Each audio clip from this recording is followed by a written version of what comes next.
Tonight, at great risk to personal health, we're cooking picanha with an added touch of smoke inhalation.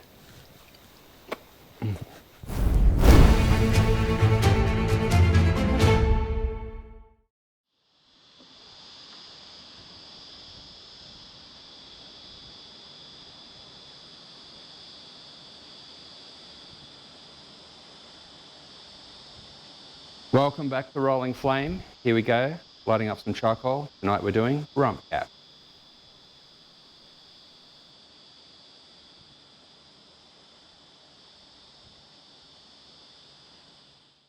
Tonight, while we're making our reverse-seared rump-cap, we'll be using this bullet smoker. So we've got our charcoal chimney heating up some charcoal at the current time. While that happens, I'll just give you a quick tour of this. So this is obviously the top section. It's got a temperature gauge. These clips actually hold everything tight so you don't leak out too much smoke and you can control the heat better. We've got ourselves a way of damping down the amount of airflow. The one I use most is the top one. Here we have a cooking deck. That's where we're just going to actually smoke our picanha.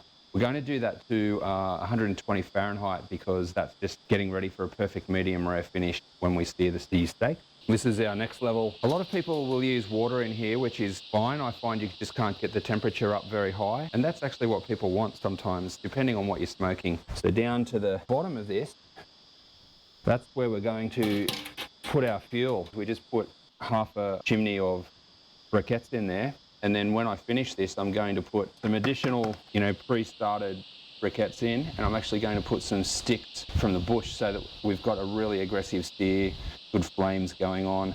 We actually want to make that fat crispy and rendered on the side of it. So when we finish, we're just going to do this, and you can see how close that is to the heat. That's what makes these bullet smokers so versatile, because you can actually grill and steer, and then just to keep the smoke in there while all of that's happening. How radical does that look?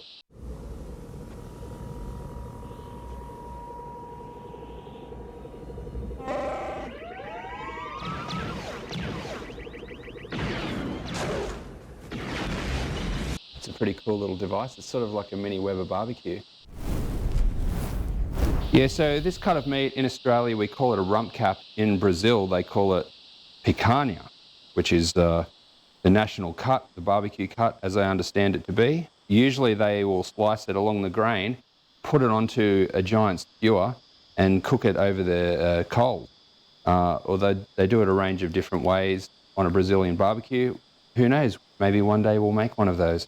For now, let's get cooking. I'll just basically take the wrapper off. Okay, I normally take off the plastic and then I just give it a pat down. I don't rinse it or anything like that. The next step is to take a really sharp filleting knife, and you can see that sharp point goes under that membrane really well. Some people call it silver skin, and nobody likes it, so we take that off.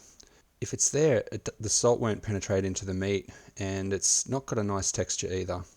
So that all comes off, and we just discard it. The next thing is to look along the grain of the meat and follow the lines in the meat and cut into slices. There's a good reason for that, because when you're eating the steak and you cut across that, then you're chewing it on the short grain and it gets a really soft marshmallow-like texture to it, which is very, very nice. So there we go. I've cut this one into 5, depending on who's the hungriest. There's quite often a fight over that. The only thing we put on this is salt, no pepper, no garlic, because this is such a wonderfully flavored steak. That's all it needs. By the time you add the ironbark smoke to it, it's really delicious. So it's as simple as that, straight onto the smoker, and that's how it looks in a Brazilian restaurant, just like that shape on a sword normally. And into the smoker we go. So we've just put the picanha into smoke, and we're just going to do another chimney of charcoal for the steer. It's been quite some time now. I have no idea, I've lost track of time, but this is the device we're going to check the temperature with. We're looking for about 120 Fahrenheit. I'll have to look up what that is in Celsius.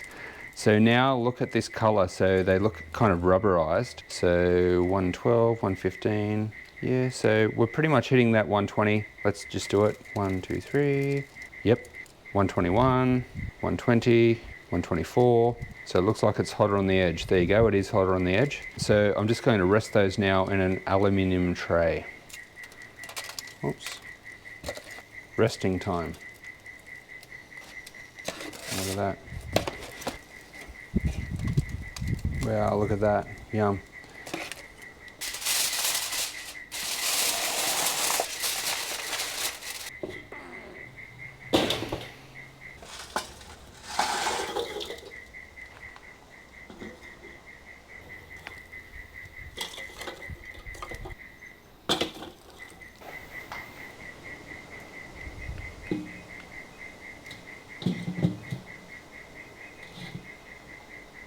Now, looking at what we're going to do with the sear, the aim now is to hit them with an intense heat. We want to crisp up the fat and get some nice render going, and we want to have medium rare from side to side and a really aggressive sear. So yes, it might get some black on it, but the rest of it's just going to be absolutely bang on.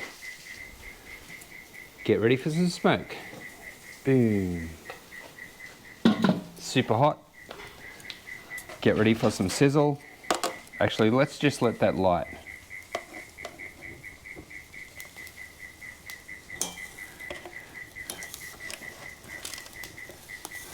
Wow, I think I just lost some hair off my arm. Now that, my friends, is a sear. So let's take away the aggressive flame. That just needed to go out, otherwise it will actually ignite. Okay, let's turn something over before it gets black. Oh yeah.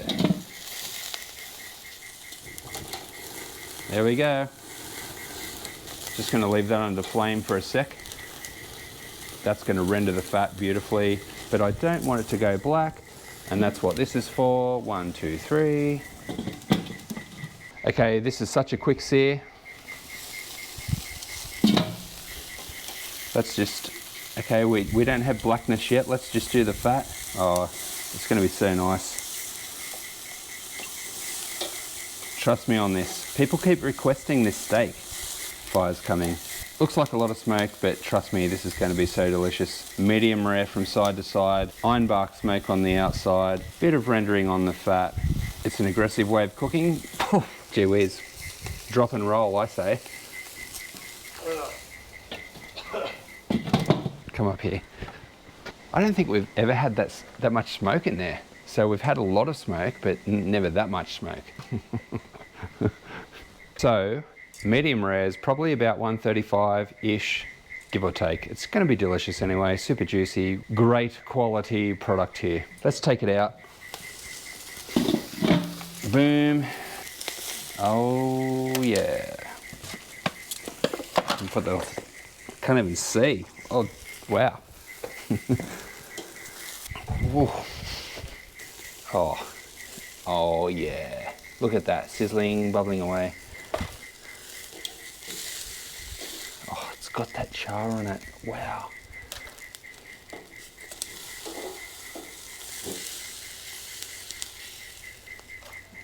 That's going to be so delicious. As it turns out, it was a ball of smoky doom. Well, not doom, I'm hoping for massive results here. So let's see what we've got. Oh, yum, look at the juice. So family said, there shall be no sauce. Let's just use pan juice. This one here looks pretty good. I'm just going to take the middle out of it. Going to just slice into the middle. Hopefully it's pink. Oh, that's pink. Now I'm going to take a thin slice with the fat. Oh, we know that's good, don't we? Holy smokes, with the bit of fat. People rate their own food. It is amazing. I'm actually not lying. It's so, so, so, so good. The flavors. I've got beef, I've got the richness of the fat, salt, I've got ironbark. It's unbelievably good. Really, really soft, like a marshmallow. So tender. It actually does not have like marbling, but it's so tender. No wonder the Brazilians have this as their national cut of meat. Thank you for watching, and please pray for our lungs.